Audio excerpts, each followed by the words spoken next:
Thank you, Mr. Chairman. All this talk about pardons and the ultimate shyster, one of them was Hunter Biden. He got pardoned after Joe promised he wasn't going to do that on the way out. So anyway, that's another pardon for another day. Ms. Larson, I'm impressed with your son. I honestly thought he was your attorney when you guys were sitting there. But were there early warning signs, if acted on, that could have prevented the fraud schemes from growing to the scale that we see now? I'd say yes. Looking back, the Somali community in Minnesota has a high prevalence of autism, and I know that because I serve a lot of minorities in my centers. So when these centers started popping up, I thought, good for them. You know, like I took care of my son. We have had a waiting list for 5 years, so I thought it was a positive. And then it just started to go and go, where now it's, 400 plus of these. And it started to, I didn't Nick Shirley it, that's a verb now. And go out and go see, because obviously I'm busy and that's not what I have time for. But, I think there were a lot of early warning signs. I think if anybody was actually paying attention. They would have caught it. Oh, 100%. Because how long have you been in business? 20 years, is it? Over 20 years. And you went through a number of audits, I think, every year, right? Every year. So how is it that these groups are getting away with it and you're under the thumb of the government auditing you every year? Why do you think that is? Either there's a double standard and they don't, for whatever reason, have the same expectations that we do, or they're just looking. Maybe Chairman Jordan was onto something. Maybe it's politics. Yeah.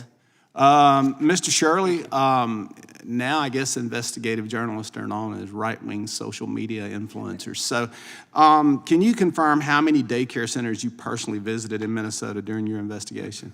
During that first video, we went to around 7. How did you select those facilities? I know you said earlier footprints in the snow, but how is it that you identified those facilities to go to initially? So the man David in the video, he had the daycares with the CCAP funding, and we just simply drove around Minnesota and around Minneapolis area. Took a lot of courage to do that, I would imagine. Probably more so now than what it was when you initially did it. 100 million views, you said. Yes, over 140 million views on X alone. So what was Mr. David's background? How did you connect with him, and how did he call you, or did you reach out? He simply is just a man in Minnesota who has a passion for his city, and he's been seeing fraud taking place for years. And out of all the thousands of messages I get on Instagram and other platforms, I just happened to read his, and he provided me the information, so I gave him a phone call. And then from there, just went to those different facilities. What was probably the most interesting thing as you were doing this? I think I saw the video. We watched it, and it looked like there was a number of facilities in the same building.